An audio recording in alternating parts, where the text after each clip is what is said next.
The Bloodline saga continues to get better. I know I'm coming a bit late, but just bear with me. My work schedule has been crazy lately. So we already know on Monday Night Raw, Solo Sikoa and the rest of the Bloodline 2.0 cost Jey his Intercontinental Championship, which I saw coming from a mile away. How could anybody not?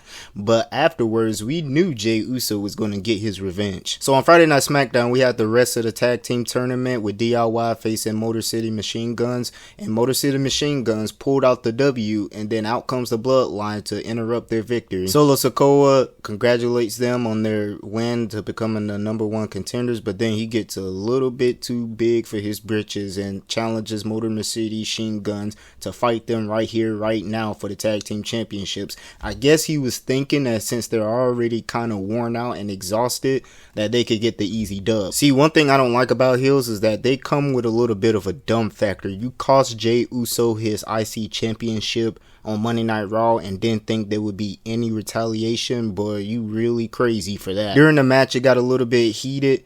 Jimmy Uso came out to attack Jacob Fatu. I'm sorry if I mispronounced that. Jacob Fatu. Jimmy Uso attacked Jacob Fatu. And then Roman Reigns attacked Solo Sikoa, I believe. I don't know. A lot of things was just going on. But for whatever reason, Roman had to wait till his music hit to come down. Like, all the way hit.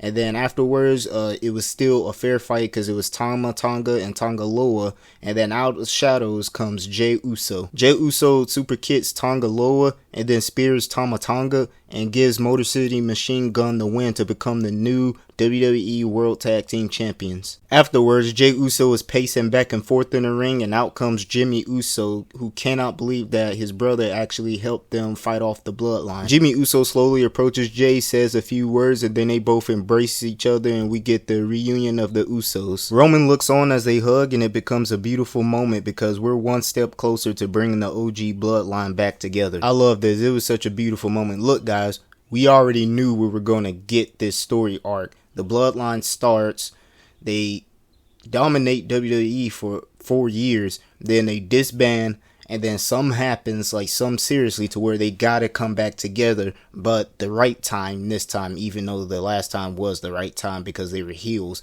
But this is a wonderful storyline. The Bloodline saga is taking off, and it's pretty much the star of all of WWE right now. This is the best storyline WWE has done in quite some time. Now, all we got to do is get to Survivor Series where we see the OG Bloodline versus Bloodline 2.0. I still don't know where The Rock stands in all of this, but we'll just have to see. It is what it is. Maybe after Survivor Series, we'll get Zilla Fatu, Hikuleo, some other people, but as of right now, we're headed towards Survivor Series. Now all Roman, Jey, and Jimmy has to do is reunite together, even though they kind of already taped the episode where they did come together, but we're not going to talk about that right now. But all they got to do right now is bring in Sami Uso.